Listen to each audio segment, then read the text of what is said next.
This is London. This is Josh. Here's 5 prime lenses, and this is lens roulette.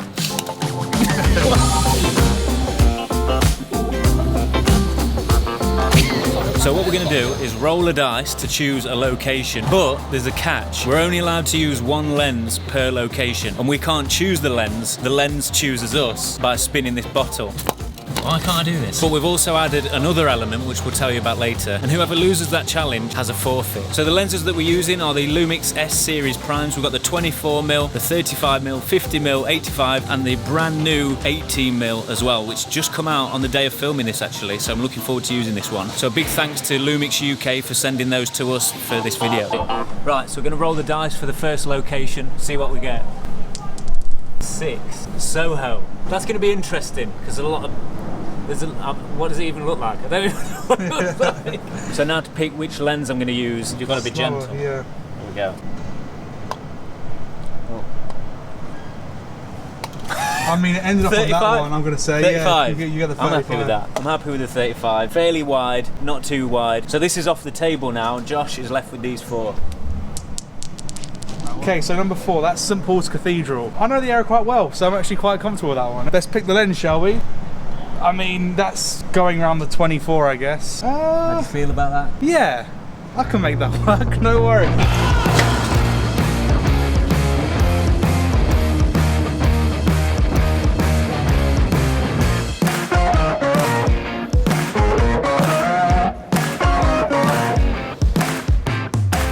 Now I saw some really interesting looking people in Soho, and I wanted to capture some portrait style shots, but because 35mm is quite wide, I would have had to have got quite close to the people, and that's kind of an invasion of personal space, so I didn't want to do that. So I kind of feel like I missed out on some really good shots that the 85mm, for example, would have been really good for. Usually you choose a lens based on what you need to film, but this was the opposite way round. We had to think of what was best to capture with the lens that we were given and make it look as good as possible. And this was a really good test of how good you are at trying to spot things that would work well with the lens. And you also have to do a lot of experimenting and moving around to find the best viewpoint. Josh had a great idea of bringing his gimbal. After the week I had last week, I didn't want to bring any more gear than I needed to, but now I kind of wish I did.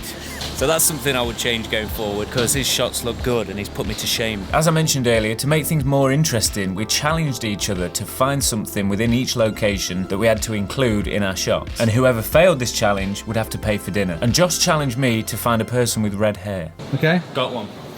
Quick, give me... What happened? So I went to get the shot, ran over to where I thought she was going to walk, framed up a nice shot, and she went the complete opposite way, so the shot just looks awful. And apparently we need to make the shot look good, otherwise it's just a random clip that we just put in. The hunt continues. He's being very polite, but I think I'm annoying him already because I keep stopping him to get a shot. What do you reckon, Josh, here for lunch? I mean, it's very our vibe, to be fair. Isn't it? It is, it is. Suit you that. 1, Piccadilly Circus. Spinning the bottle wasn't working because all the ground is uneven, so we're going to resort to using the dice again, even for that. Right, here we go. Right, 85mm for me. That means that I am left with a 50mm. What was 1? Piccadilly Circus. Oh, so we're in the same place? Yeah, Sweet, so okay, that's good. Cool. I'm actually happy with that. Let's get to it.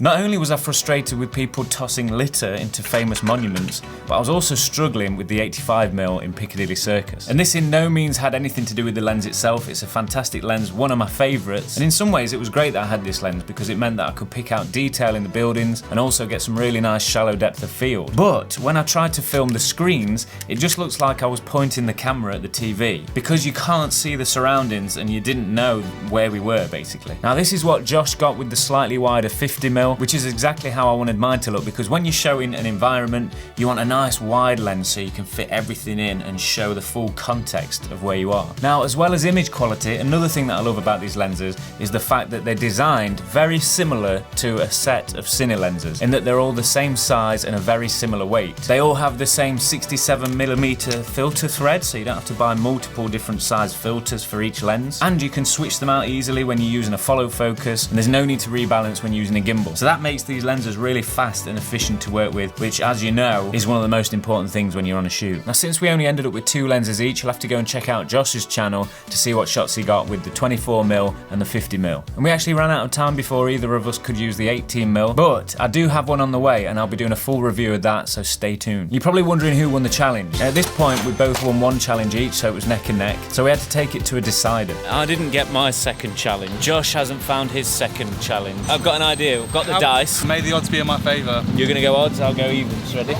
Come on, even. Oh, it's a 5. Unbelievable. Well done, Josh. So it looks like we're gonna go to the Ivy. No, we're not. We're going to Greg's. We're going to McDonald's. Look how happy he is. I know what I'm having, Joshy boy. Have what you want, you're paying. Oh yeah. Now, it's all well and good having a bunch of lenses that you can pick from, but you really need to know how to use them properly and which lens works for a particular type of shot, because each focal length has a distinctive type of look. And that's why you should watch this video next, because it's going to teach you how to be more intentional with your lens choice.